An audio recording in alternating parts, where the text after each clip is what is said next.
ઓમ નમઃ શિવાય. અધ્યાય 30 નાગેશ્વર મહિમા. સુતજી બોલ્યા કે એક દિવસની વાત છે કે દુષ્ટ દારૂક રાક્ષસના કોઈ દૂતે સુપ્રિયાને શિવનું પૂજન કરતો જોયો. એણે જઈને દારૂકને આ વાત કહી. ત્યારે દારૂક ગભરાઈને વૈશ્યની પાસે પહોંચ્યો અને બોલ્યો, હે વાણિયા, તું સત્ય કહે છે કે તું કયા દેવતાનું પૂજન અને આરાધન કરી રહ્યો છે?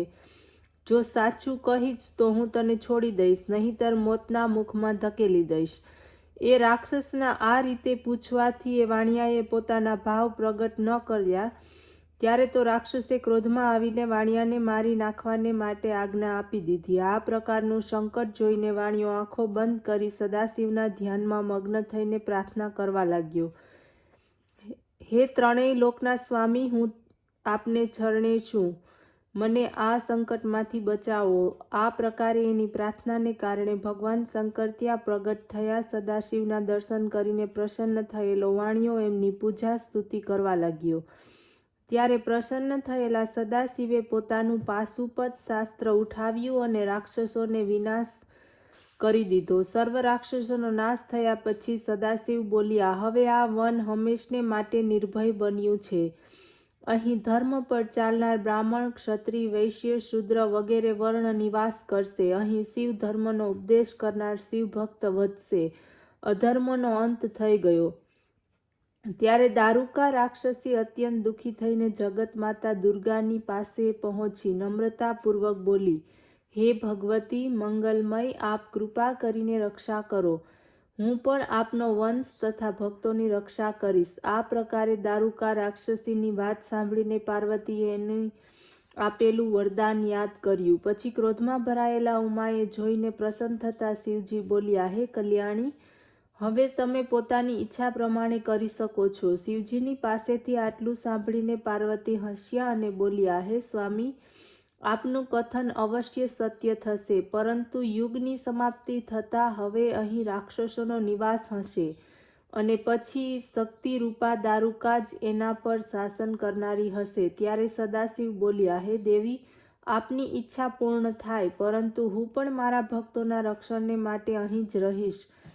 જો કોઈ પણ મનુષ્ય પોતાની જાતિ તથા ધર્મને અનુકૂળ આચરણ કરતો પ્રેમ ભક્તિની સાથે મારું દર્શન કરે તો અવશ્ય ચક્રવર્તી રાજા થશે. સુતજી બોલ્યા કે આ પ્રમાણે કહી ભગવાન શિવ તેમજ પાર્વતી બંને જ્યોતિ સ્વરૂપ બનીને નાગેશ્વરના નામથી ત્યાં સ્થિર થઈ ગયા.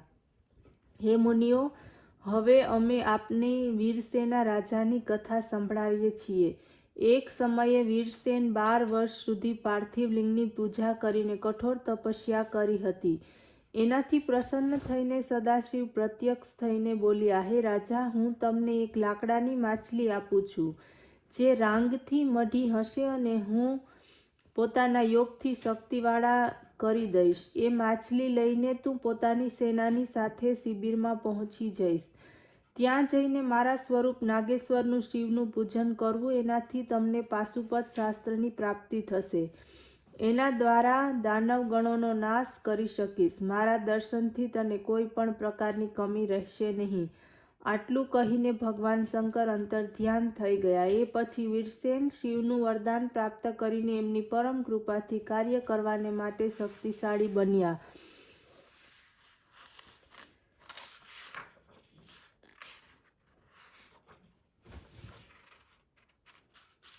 અધ્યાય 31 રામેશ્વર મહિમા. સુતજી બોલ્યા, હે ઋષિઓ, હવે હું આપને રામેશ્વર જ્યોતિર્લિંગની ઉત્પત્તિ કથા સંભળાવું છું. ભગવાન વિષ્ણુએ જ્યારે રઘુવંશી દશરથના ઘેર રામચંદ્રજીના નામથી અવતાર લીધો, એ અવતારનું કારણ રાવણ વગેરે દાનવો સંહાર કરવાનું હતું. એની પત્નીનું નામ સીતા હતું. પોતાના પતિની આજ્ઞાથી તે 14 વર્ષને માટે વનમાં ચાલ્યા ગયા.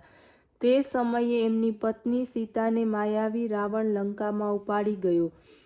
ત્યારે પત્ની શોકથી વ્યાકુળ બનેલા તે આમ તેમ શોધતા પોતાના અનુજ લક્ષ્મણની સાથે કિષ્કિંધા પહોંચ્યો. ત્યાં વાનરેન્દ્ર સુગ્રીવની સાથે મિત્રતા કરીને એના ભાઈ વાલીનો વધ કર્યો. કેટલાક સમય સુધી ત્યાં રહ્યા પછી સીતાની શોધ કરવાને માટે હનુમાન આદિ વાનરો ચારે બાજુ પહોંચ્યા. વાનર શ્રેષ્ઠ હનુમાન લંકામાં આવ્યા. સીતાનો પતો મેળવ્યો. સીતાને શ્રી રામનો સંદેશો આપીને સીતાજીની પાસેથી ચૂડામણી લઈને રામની પાસે હનુમાન પાછા આવ્યા. રામને સીતાનો સંદેશો આપીને પ્રસન્ન કર્યા. ત્યારે 18,000 વાનરોની સેના લઈને શ્રીરામ દક્ષિણી સમુદ્રના કિનારે પહોંચ્યા. અગાધ ઊંડા સાગરને જોઈ એનો વ્યાકુળ થયા અને હવે આનાથી કેવી રીતે પસાર કરીશું એ ચિંતામાં વ્યાકુળ થયેલા તે કહેવા લાગ્યા, પોતાની પ્રાણપ્રિયાનો પતો પ્રાપ્ત કરીને પણ હું મળી શકતો નથી. કેટલા શોકની વાત છે. અથાગ સાગરને કેવી રીતે પાર કરું? વાનર સેના કેવી રીતે પાર કરશે? આમ કહેતા રામ અત્યંત દુઃખી થયા. ત્યારે અંગદ વગેરે વાનરોએ આવીને ધૈર્ય બંધાવ્યું. આ પછી તરસ લાગવાને કારણે શ્રીરામે લક્ષ્મણને જળ લાવવાને માટે કહ્યું. લક્ષ્મણે જળ લાવવાને માટે વાનરોને આમ તેમ મોકલ્યા. વાનર જળ લઈને આવ્યા. ત્યારે પાણી પીતા પીતા એ વિચારવા લાગ્યા કે હું ભગવાન શંકરના દર્શન કર્યા વગર જ જળ પી રહ્યો છું. આ પછી ભગવાન શંકરની પૂજાનો વિચાર કરવાથી શ્રીરામે પાર્થિવ લિંગની પૂજાનો વિચાર કર્યો. પછી પૂજા કરવા લાગ્યા.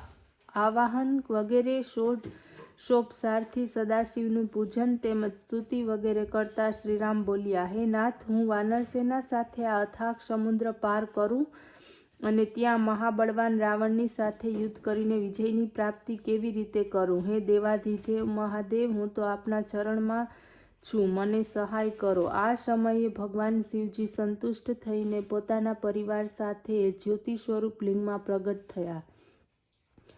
શિવજી બોલ્યા, હે રામચંદ્ર, તમારું મંગળ થાવો, વરદાન માગો. એ સમયે ભગવાન સદાશિવના અદ્ભુત દર્શન કરીને સ્તુતિ તેમજ પ્રણામ કરતા રામચંદ્ર રાવણ ઉપર વિજય પ્રાપ્ત કરવાનું વરદાન માગ્યું. સાંભળીને મહાદેવ બોલ્યા, હે રામચંદ્રજી, યુદ્ધમાં અવશ્ય તમારો વિજય થશે, તમારું મંગળ થશે. ત્યારે શ્રી રામચંદ્રે કહ્યું, હે પ્રભુ, આપ આપની ઈચ્છા પ્રમાણે કલ્યાણના હેતુથી બીજા મનુષ્યોના કલ્યાણ માટે અહીં બિરાજમાન થાઓ. આ સ્થાને જગતમાં રામેશ્વર નામ પ્રસિદ્ધ છે. આ તીર્થ પરમ પવિત્ર મુક્તિ ભુક્તિને આપનાર છે.